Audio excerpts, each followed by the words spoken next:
সমাগত বিটিসি পৰিষদীয় নিৰ্বাচনক কেন্দ্ৰ কৰি বিটিআৰত ব্যাপক তৎপৰতা আৰম্ভ কৰিছে বিজেপি দলে। ইউপিপিএল দল ত্যাগ কৰি মনোৰঞ্জন ব্ৰহ্মই নতুনকৈ বিজেপিত যোগদান কৰাৰ পিছত ধাৰাবাহিকভাৱে যোগদান কাৰ্যসূচী ৰূপায়ণ কৰি আহিছে দুটমা পৰিষদীয় সমষ্টিৰ অধীনত। শনিবাৰে সমষ্টিৰ অধীনত পশ্চিম সাৰাগাঁৱত এখন বৃহৎ যোগদান কাৰ্যসূচী আয়োজন কৰে।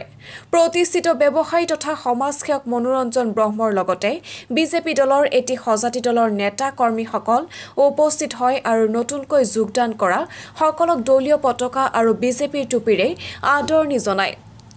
যোগদান অনুষ্ঠানত সমাজসেৱক মনোৰঞ্জন ব্ৰহ্মৰ লগতে দুটমা মণ্ডল বিজেপিৰ সভাপতি নন্দলাল বসুমতাৰী, প্ৰাক্তন MCLA ইন্দ্ৰমোহন ব্ৰহ্ম, প্ৰাক্তন মণ্ডল সভাপতি ৰাজেন্দ্ৰ বসুমতাৰী আদিৰ লগতে বিজেপিৰ কৰ্মকৰ্তাসকল উপস্থিত থাকে। News desk report, north east vision, Kokrajhar.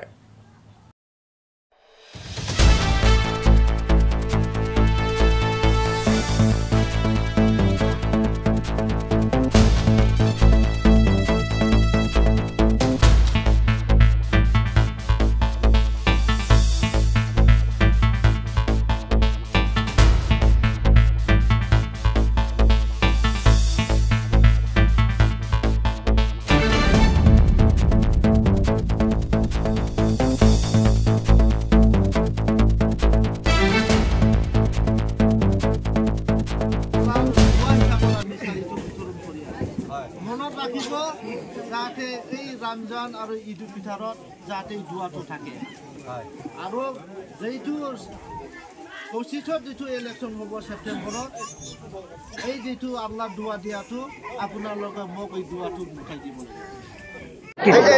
নমস্কাৰ। আজি আমাৰ মনোৰঞ্জন ব্ৰহ্মই এই পশ্চিম সাৰাগাঁও মুছলমান বস্তিত মানে 180 জন মহিলা আৰু পুৰুষ জইনিং হৈছে আৰু ইহঁতক পাৰ ফেমিলিকে এটা শাড়ী বিতৰণ কৰিছে। হয় এই প্ৰায় আমি আমাৰ দটমা সমষ্টিত যিমান মাইনৰিটি আছে ইয়াতে প্ৰত্যেক ফেমিলিক এটাকৈ শাড়ী ঈদৰ নামত বিতৰণ কৰি আছে। হয়, সঁচা কথা। মনোৰঞ্জন এতিয়া একোৱে দায়িত্বত নাই, কোনো MCLA নহয়, MLA নহয়, সি নিজৰ ডন কিবা দি এইটো বিতৰণ কৰি আছে। মনোৰঞ্জন ব্ৰহ্ম এজন বিজনেছমেন আৰু আপুনি বিজেপিৰ প্ৰাক্তন মণ্ডল সভাপতি। মনোৰঞ্জন ব্ৰহ্ম বিজেপিত অহাৰ পিছত বিজেপি কিমান দূৰ শক্তিশালী হৈছে বুলি ভাবে? এইটোতো আমি এতিয়া যেনেকৈ আমি গাঁৱে গাঁৱে ঘূৰি পাইছোঁ, মানে 100% জিকাটো মনোৰঞ্জন চিয়ৰ।